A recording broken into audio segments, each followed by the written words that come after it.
babysat for the Fergusons more times than she could count. It was always an easy gig. Mrs. and Mr. Ferguson worked late, and by the time Lily arrived, their 2 children, Ava and Ben, were already tucked in bed. Tonight felt no different. After checking on the kids, she made herself comfortable on the living room couch, flicking through the channels until she found a movie to pass the time. About halfway through, the house phone rang. Startled, Lily glanced at the clock. It was close to midnight. Who would be calling at this hour?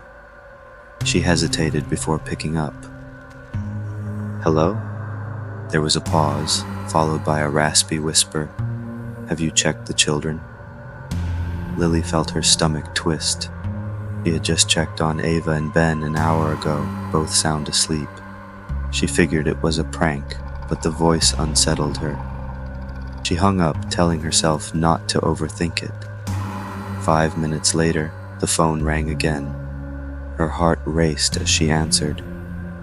Hello? The same raspy voice, a little clearer this time. Have you checked the children?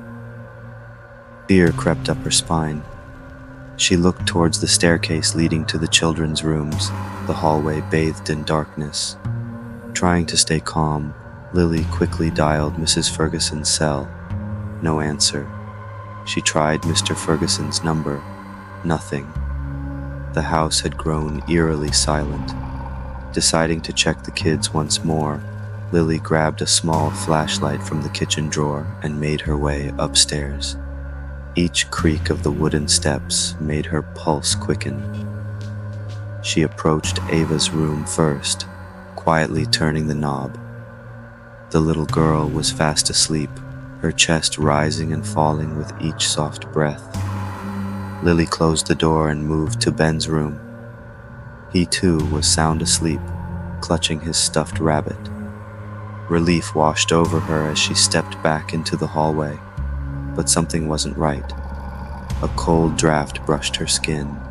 Then she saw it, a single, wet footprint on the floor, leading from the window. Her breath caught in her throat. The window was slightly open, the latch unhooked. She hadn't opened it. Suddenly the phone rang downstairs, breaking the heavy silence. Lily's legs trembled as she made her way back to the living room, her hands shaking as she picked up the receiver.